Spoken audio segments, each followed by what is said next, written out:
everyone, it's Sharonda from Payorwait, and today I'm going to be reviewing Secret Invasion Episode 4, Beloved. Alright? Now, I know I'm supposed to be worried about how the Skrulls are infiltrating the highest levels of government, but we worried about the wrong things, y'all. We worried about the wrong things. After watching this week's episode, I have a new purpose in life, okay? I used to want to be a sugar baby to somebody, but now I want my beloved, alright? We worried about who infiltrating who. I'm trying to figure out who is my beloved. Lord, send me my beloved. That's how I feel. That's some of the best, just genuine love that I have seen displayed on screen in quite some time. And especially during like this whole Marvel universe of their love interest that they've tried to force down our throats. I was just like, honey, that's love. Come read poetry to me, honey. Read me some poetry. That's the type of person I need. Send me my beloved, all right? But let me go ahead and recap this week's short episode, and we're going to talk about that when I get into my overall review. But we saw in last week's episode that Gravik had actually shot and killed Gaia, and I was like, oh my goodness, she did. But I was like, hold on. They didn't bring Emilia Clarke this far to kill her after 3 episodes. So we see that before she actually, for Gaia, went to go get the launch code to stop the missile attack, that she actually had time to go steal the DNA, turn herself into a Super Skrull, so now she's still alive. We see her instantly heal up. She is now a Super Skrull, but Gravik does not know that because Gravik drove off thinking that she was dead. So I was happy to see that my girl Gaia, she's still alive. But we go back into the past. We get like this another flashback as we get to learn more about who Nick Fury is. And we see that he's meeting up with Priscilla. And she kind of alludes that she knows that he's the one who was responsible for the Avengers getting together. So we kind of get our timeline, even though we aren't necessarily given a period of what time and place this took. But we know that this is after the Avengers saved New York. So it was nice to see a softer side of Fury. They're having this conversation, and she's reciting poetry to him. And then, you know, one of the lines is, and did you get what you wanted from this life? And I was just like, you know, I love me a deep question, y'all. So if someone said, did I get what I want from this life? I'd be like, I don't know. I played the lotto a couple times last week. I didn't win, so I don't know if I got what I needed. But, you know, he asked her, and she talks about how she, like, you know, she wanted her beloved. And I was like, beloved. Okay, like, that's when you know you're dealing with a real one, okay? Priscilla said, I'm not one of these other little Skrulls you done seen, okay? I am a woman, and I am looking for my beloved. So we get that little backstory. We get to see more about Fury and Priscilla's relationship. And so then we see Priscilla going to the church. You know, we saw she got like the safe deposit box that had the gun in it. And then she went to the church. I'm thinking she about to meet up with Gravik. And then who did I see? I said, I know that ain't who I think it is. Rhodey Little Raggedy behind sit down and start having a conversation with her. And this fool had the audacity to tell her to go and kill her beloved. Her husband. He told her to go kill Nick Fury. And I said, hold on, Priscilla. Who you working for? Because I'm confused now. So they're having this conversation. He basically tells her, like, honey, what you gonna do? You gonna kill Gravik? You gonna kill Fury? Like, you do what I tell you to do, and I'm telling you to go ahead and take care of Fury. So what was crazy about this was that Fury's actually listening to all of this go down. You know, we saw when she had got like that phone call and then she put her phone down. We only saw him stare at it. I don't know if she bugged her phone, if he bugged her phone or bugged something on her, put some type of listening device on her, but he was able to hear the entire conversation. And so then my heart broke because I was like, dang, like I know it has to be hard for someone like Fury to actually love someone. And then you find out that person that you've loved for all these years and you helped save them. You gave them refuge in a whole other planet. Like, that had to sting a little bit. I kind of felt a little bad watching him sit up there, you know, listening. But Rhodey was out of line and out of pocket. I was like, sir, if you don't have several seats, okay, have several seats. Ugh, get on my nerves. All right, so we see that Gaia and Talos, they're having this conversation, right?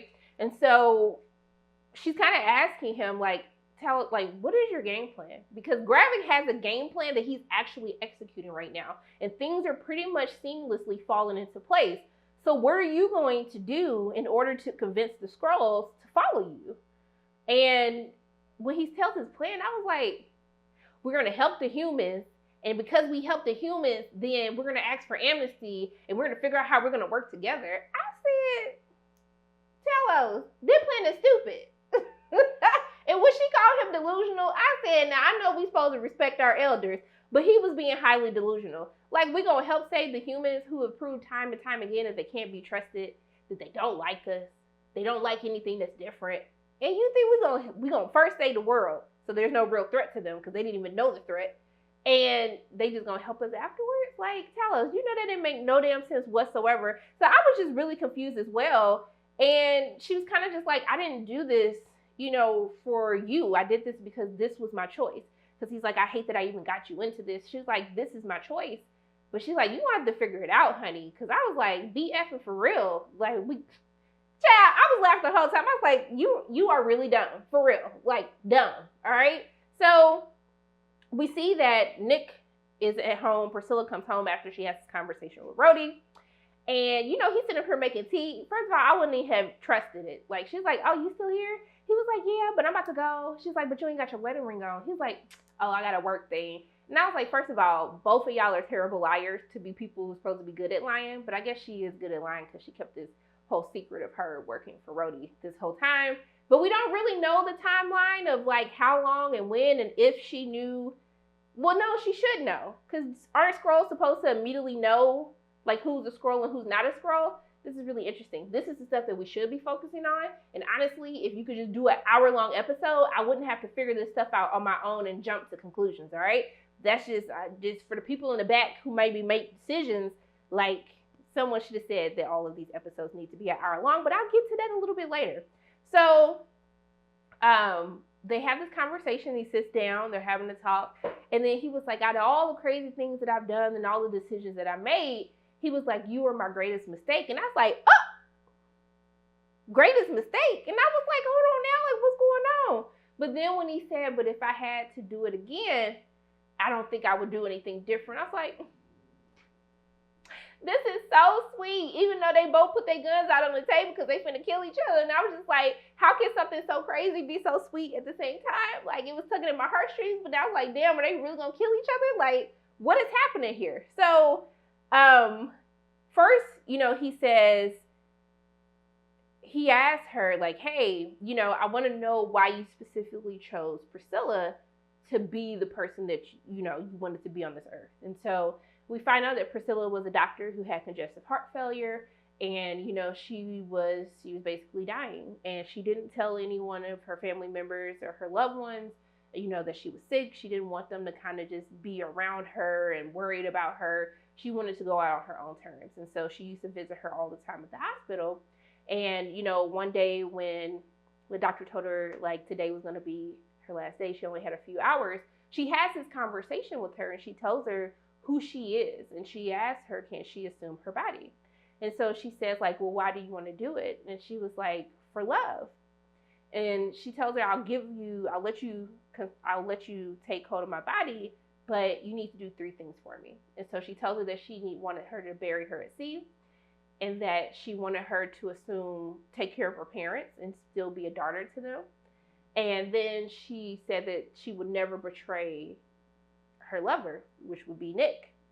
And so it's interesting that, all of these things happen, and we wonder, like, what would lead her to actually betray him. And then you kind of get, like, instances, and when she talks about how, like, first of all, you, like, blipped. I thought you were dead, so I mourned my dead husband. Then you unblipped and came back, but then you left again. So I was just like, she said I had to be me. So you can already tell it's been tough for her and Nick's relationship. And I would even say, even though they have love for each other, that their relationship has been a little bit strained the past couple of years after he made the decision to go into space and basically ignore any responsibility that he had on Earth. And so after this conversation, he asked her, did she get what she wanted from this life? And it's kind of reminiscent back to the conversation that we saw them have in Paris. And then when she responds to him, that she said, I got to call myself beloved and be beloved on this earth, which was absolutely beautiful. And then they pulled the gun and then they shot. And I was like, well, damn, y'all gonna recite poetry and then try to take each other out? But then as we pan back to the scene, we see that neither one of them could actually shoot one another. They shot on the side of them. And so it's kind of like he makes this comment like, I don't know whether to divorce you or renew our vows all over again, because obviously their love is more powerful than actually taking each other's life.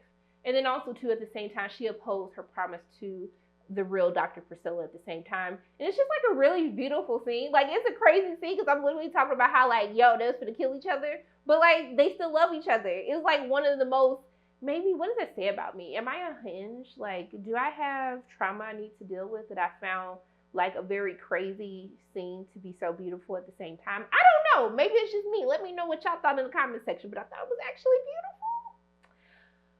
It was too much. Okay, sorry. Let me go on. All right. So she asked him a question like, you know, would you have loved me if I was truly like my true self? And he walks away and then he says, I guess we'll never know. But I think that's a really interesting thing to still listen to, because one of the biggest things, and even what Gaia tells Talos, is like, okay, we can stay here, but we're still in prison because we can't be our true selves. We can't be a Skrull. Like, they want us to still conform and look human when that's not who we are. And so I love this underlying theme of, is it freedom when you can't be your true self? Look at that. That's a question I would have asked them. Have you ever struggled with being your true self? All right, I'm sorry, y'all. Let me get back to it. So he goes to talk to Rhodey. We see like a Skrull's in the shower, you know, cleansing, doing what they need to do. Wash your hands, wash your ass. But we see that then they wipe the mirror and it's Rhodey. And I was like, oh, that raggedy tramp, okay? So we know Rhodey's a Skrull, all right? So this is when he's been saying the whole time that they infiltrated highest positions in government. Rhodey is one of the Skrulls. We just don't know how long Rhodey has actually been a Skrull. So when he comes out of the shower, Fury's waiting for him. He has some Pappy Van Winkle. And I said, honey, how much money y'all got? Like, was that some real Pappy Van Winkle? Like, because I was like, y'all got money, but didn't have no money to extend the episodes to an hour. But that's besides the point. So they have this conversation. And honestly, the best scenes of the series are literally when Rhodey and Nick are talking to each other, because it's some of like the blackest conversations without being blackity black, but like just those undertones. Like when he told him that he, if he poured the drink out and poured another drink and wasted his drink, that the ancestors would come from the beyond and slap him. I was just, y'all know we don't waste no drink, okay? Even when I try to pour one out for somebody, it's gonna be poured out into a cup, because I don't know where y'all get y'all money to waste, but we ain't wasting no liquor over here in this black household, okay? All right. So they have this conversation and he says, hey, like, he tells him about the Skrulls again. And he was like, but I won't tell nobody if you give me my job back. And then Rhodey was like, sir, he was like, if you don't get, what did he say? If you don't get your Asian behind up out of my house, like, what are you talking about? Now I'm not giving you your job back. Absolutely not. He plays the video and be like, I will keep this video away if you just go home and stop breaking into my house where I be living. Like, stop doing that. So Rhodey goes to meet with the president, and then we find out that the drink didn't have poison in it. It actually had a liquid tracker. So he's able to track Rhodey, who meets up with the president, and this is Gravik's plan, is to basically take the president and put a Skrull in his place. And so they actually try to take the president out, but Talos and Fury are there. We get into a shootout. Bing, bing, boom, boom. Citadel, is he alive? He's alive, but he's unconscious. And then as Talos is trying to get the president out of the car, Gravik sends one of his people to shoot him. So then he's just hitting it with one arm. And I was like, Fury, you just gonna stand there? You don't want to, like, you know, just kick it in for him. You see my man got shot in the arm. You're just gonna let him keep trying to hit it. I was just really confused about a lot of things in this scene. So then that happens and they end up getting the president out. But as they're getting the president out, Gravik, assumes the identity of one of the military men. He's taking him, and then Fury's like, oh, hell no, that's a Skrull. Let him go. And then they show his Gravik, and Gravik takes a knife, and then he stabs him. And I was like, and then Fury's like, and then I'm like, and then Fury's still standing. I was like, then Fury finally shoots him. He shoots him in the head all these multiple times, but then he's Super Skrull now. Now, what I was really confused about, of all the different DNA samples that you could have taken, you want to be Groot. When Gravik did the little Groot hand thing, I was like, that's one of the people that you wanted to be was Groot? I don't know. If I had the choice to some different, superheroes, I don't know if Groot would be the one I would go to, but I mean, that's Gravik's business, okay? Because obviously he's still alive, so it is what it is. So Fury looks like he wants to go get Talos' body, but he doesn't because he has to take the president and get the president to safety, and then the episode goes off. Now, do I think they killed Ben Mendelsohn? I hope not. I hope that Gaia finds him, turns into a super scroll or something so he can't die. Because I just can't believe that we're going to lose all these people. Because I still haven't forgiven them for episode 1. Going straight to the pits of hell. Do not pass go. Don't collect $200. Go straight to jail. Okay? So overall for me, I still really like this episode. It's something about Secret Invasion. I don't know why everyone's been hating on this series. But like it has some of the best like dialogue moments between characters. I don't know if it's just like the caliber of talent they have in the series. The acting is just absolutely top notch. It is honestly the quieter moments of when they're actually just having dialogue going back and forth are some of the moments that I actually enjoy the most. Now, for issues that I do have overall with the series so far, the episodes aren't long enough. This episode was like 30-some minutes. I think it was like 37 minutes, and honestly, the credits like 10 minutes. So it was under 30 minutes.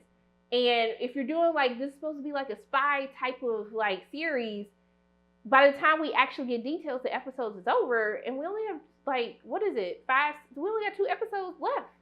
So I don't know how they're gonna wrap all of this up. I don't know if they're just gonna go straight into like Secret War. I don't know what we're about to do, but I wish we could have gotten a lot more answers than what we've gotten so far. But that doesn't mean I'm not enjoying the series. I just think that if there was any series to have hour-long episodes and to actually flesh out a couple more episodes, it would definitely be Secret Invasion.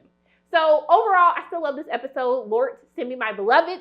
Let me know in the comment section below, what did you think of this week's episode? Did you love it? Did you hate it? How do you feel about the episode length times of Secret Invasion? Let me know in the comment section below, what do you think? But those are my thoughts on Secret Invasion episode 4, Beloved. As always, my name is Sharona from payorwait, and if you like what you saw today, make sure you hit the like button, hit subscribe, share this video with your friends, and make sure you hit that notification bell.